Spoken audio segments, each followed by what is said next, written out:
Welcome to EP Edge Journal Watch, issue number 6, January 2026.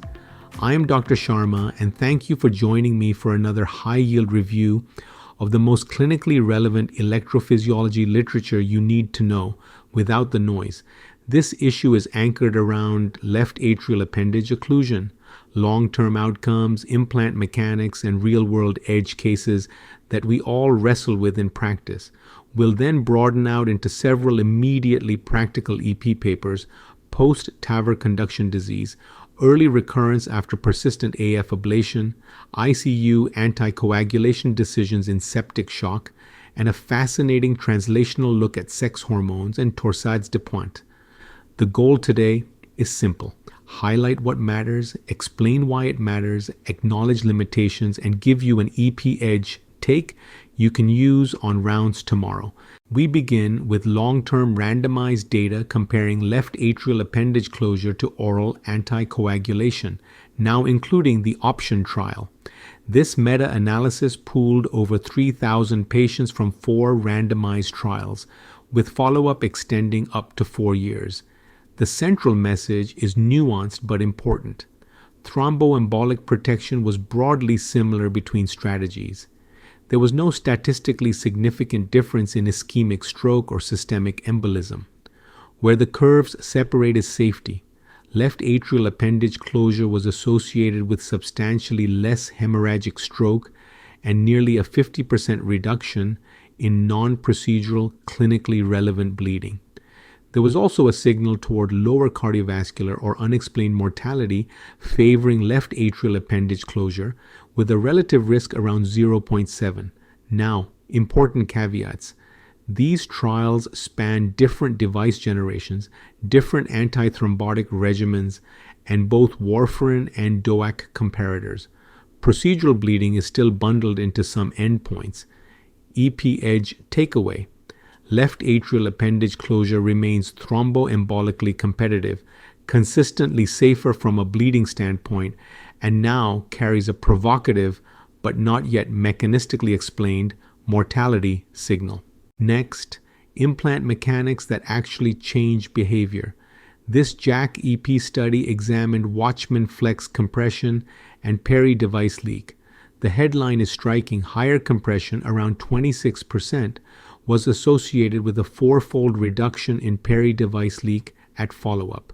Importantly, this did not come at the cost of higher early procedural complications. Limitations include observational design and center-specific workflows, but the signal is strong. EP Edge takeaway: when depth allows and you're between sizes, this supports a mindset shift. Compression may be protective, not punitive, particularly if minimizing peri-device leak is your priority. Now to one of the most frontier papers in this issue. This multi-center case series describes percutaneous aspiration thrombectomy for persistent left atrial appendage thrombus, followed immediately by no-touch left atrial appendage occlusion. These were extremely high-risk patients, average CHA2DS2-VASc above 5, high bleeding risk, and thrombus refractory or contraindicated to further anticoagulation. Using meticulous transeptal alignment, real-time imaging, aggressive embolic protection, and either manual or pump-assisted aspiration, thrombus clearance was achieved in all cases. No peri-procedural strokes, no systemic embolism. One 30-day TIA related to peri-device leak. But this is not a green light for widespread adoption. Limitations are substantial: small numbers, retrospective design, technique heterogeneity, and expert center execution.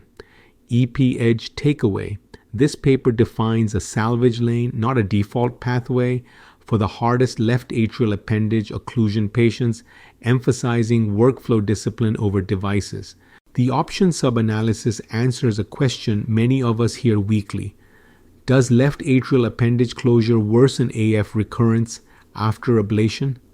In over 1,600 randomized patients, the answer appears to be no. At 3 years, AF recurrence rates were similar between left atrial appendage closure and oral anticoagulation, with no difference between concomitant and stage strategies. Predictors of recurrence were what you'd expect: persistent AF and AF duration, not the device. But here's the quiet, critical message. Stroke and systemic embolism rates were low and similar regardless of recurrence status. No recurrence does not equal no stroke risk. Limitations include intermittent rhythm monitoring and a binary recurrence definition, not AF burden. EP edge takeaway.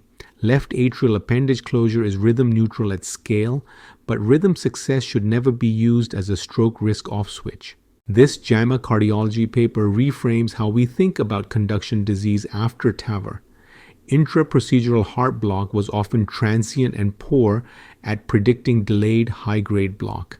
Delayed block, on the other hand, was strongly associated with infranodal disease, particularly post-procedure HV intervals above 80 milliseconds and PR intervals exceeding 300 milliseconds. These markers had excellent negative predictive value. Limitations include single-center physiology-heavy workflows, EP edge takeaway, treat intraprocedural and delayed block as different entities, and use physiology to safely de-escalate when possible. Next, we revisit the Kaplan trial, this time focusing on an important secondary analysis examining early recurrence after persistent atrial fibrillation ablation. In this cohort, early recurrence during the traditional 3-month blanking period occurred in approximately 44% of patients. But Kaplan moves beyond the binary concept of recurrence and looks at timing and burden.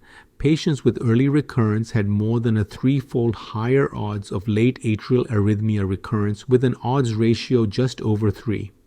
Timing mattered. Episodes occurring after day 45 were far more prognostic than very early events, suggesting that later recurrence reflects substrate failure rather than transient inflammation. Burden mattered as well. Patients with more than 24 cumulative hours of atrial arrhythmia during the blanking period had the highest likelihood of late failure, whereas very short, self-terminating episodes carried substantially less risk. Importantly, the addition of posterior wall isolation did not mitigate this risk, reinforcing the concept that early recurrence in persistent AF is driven more by atrial biology than lesion set complexity. There are limitations. This was a secondary analysis. Rhythm monitoring was intermittent rather than continuous, and ablation was performed in a radiofrequency-only era. EP edge takeaway.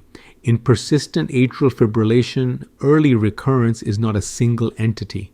Later onset episodes and higher arrhythmia burden, particularly beyond 24 hours, should be viewed as strong warning signals, not benign blanking period noise.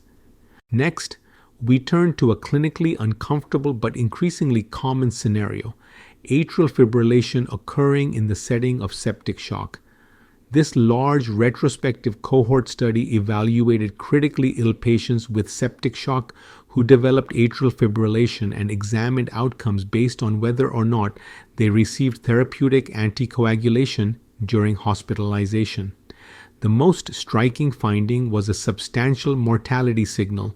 Patients who received therapeutic anticoagulation had an absolute reduction in in-hospital mortality of nearly 20%, translating into a relative risk reduction of approximately 30% compared with those who were not anticoagulated.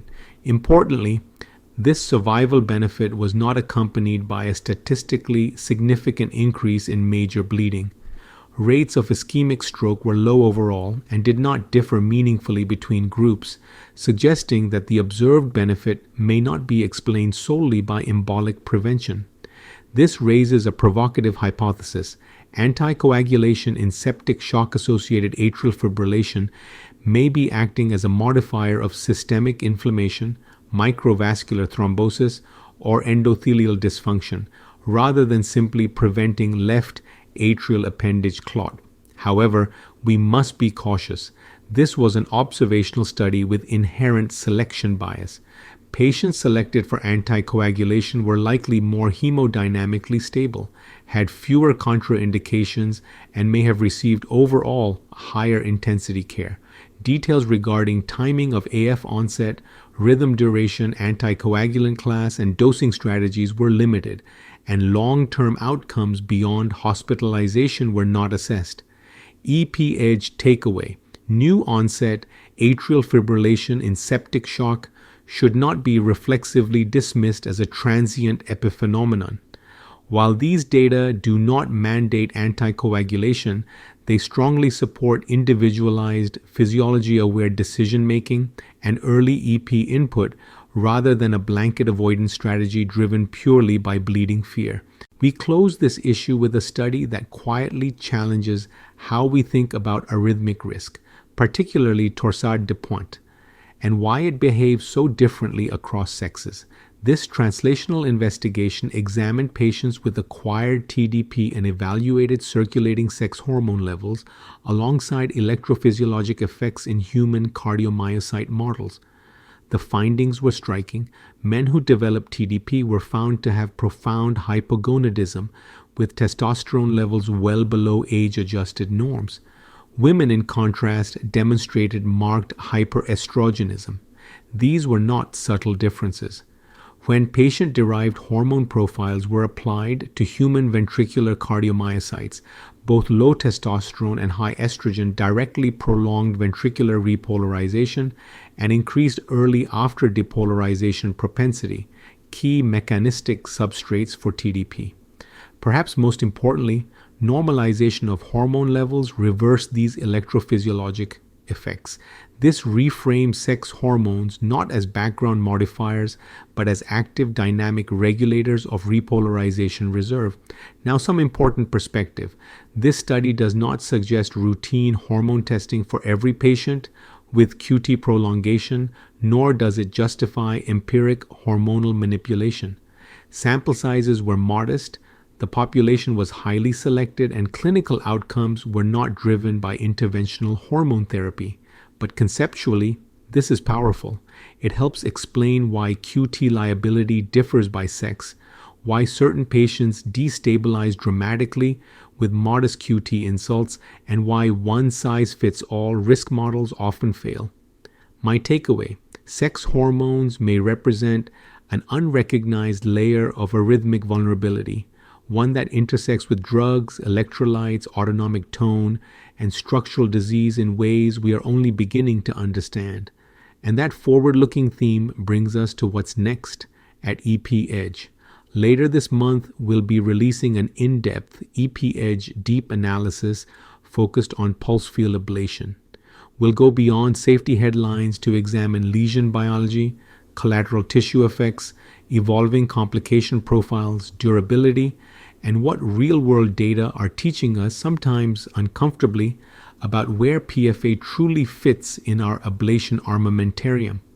If you've been asking whether PFA is a revolution, an evolution, or something in between, this analysis is for you. As always, all references and figures from today's discussion are available on my LinkedIn newsletter, EP-EDGE Journal Watch. I encourage you to subscribe to both the weekly Journal Watch and the main EP-EDGE newsletter, where we publish deeper, extensive analyses of the topics shaping electrophysiology today. Thank you for listening. Thank you for your continued support of EP-EDGE. This is Dr. Sharma, and I'll see you in the next issue. Bye for now.